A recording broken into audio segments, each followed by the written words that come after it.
ჩინეთი, რუსეთი და თურქეთი ასე გამოიყურება იმ ქვეყნების პირველი სამეული, სადაც ექსპორტზე 2026 წელს საქართველოში წარმოებული ყველაზე მეტი პროდუქცია გავიდა. Საქსტატის მონაცემებით ადგილობრივმა ექსპორტმა მიმდინარე წლის იანვარ-მაისში მთლიანი ექსპორტის 62.1% შეადგინა. ეს მაჩვენებელი წინა წლის შესაბამის პერიოდთან შედარებით 66%-ით მეტია. საექსპორტო პროდუქტების ათეულში ნავთობი და ნავთობპროდუქტები ლიდერობს.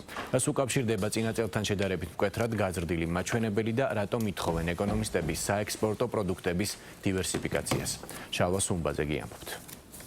თითქმის 70%-იანი ზრდა და $2 მილიარდამდე შემოსავალი. ადგილობრივი ექსპორტის მაჩვენებლები წინა წლის ანალოგიურ პერიოდთან შედარებით მნიშვნელოვან ზრდას აჩვენებს. 2026 წლის იანვარ-მაისში ადგილობრივი ექსპორტის ათეულში პირველ ადგილზე ნავთობი და ნავთობპროდუქტები არის წარმოდგენილი $352 მილიონი.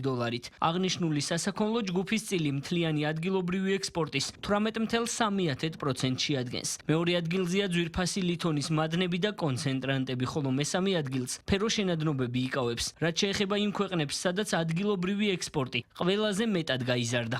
ჩინეთი ზრდა 162%, თურქეთი ზრდა 73%, უკრაინა ზრდა 68%, შვეიცარია და ბულგარეთი ზრდა 49%. ეკონომიკური გუნდი მაჩვენებლების ზრდას სწორ ფინანსურ და ეკონომიკურ პოლიტიკას უკავშირებს. სამინისტროში განმარტავენ, რომ ის პროგრამები, რომლებიც ბოლო წლებია ქვეყანაში ხორციელდება, სწორედ ადგილობრივი წარმოებისა და ექსპორტის პოტენციალის ზრდას ემსახურება. აქცენტი კეთდება თავისუფალი ვაჭრობის შეთანხმებაზეც, რომლებიც საქართველოს სხვადასხვა ქვეყანასთან აქვს.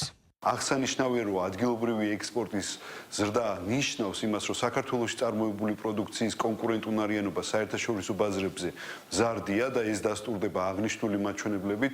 უნდა აღინიშნოს, რომ მნიშვნელოვანი ზრდა ფიქსირდება ჩინეთის მიმართულებით. კერძოდ აღსანიშნავია, რომ ჩინეთში გაზრდილია სხვადასხვა პროდუქტების ექსპორტი, ასევე საკმაოდ მაღალი ზრდა ფიქსირდება თურქეთის მიმართულებით, ბულგარეთის მიმართულებით და სხვა ქვეყნების მიმართულებით.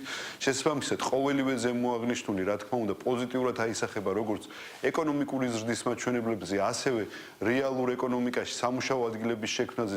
ადგილობრივი ექსპორტის ზრდის გავლენას ქვეყნის ეკონომიკაზე დადებითად აფასებენ სპეციალისტებიც, თუმცა მათი აზრით პროდუქტების ჩამონათვალი, რომელიც ძირითად ამინდს ქმნის, მცირეა. მათი აზრით აუცილებელია ქვეყანამ საექსპორტო პროდუქტების დივერსიფიკაციაზე იმუშაოს.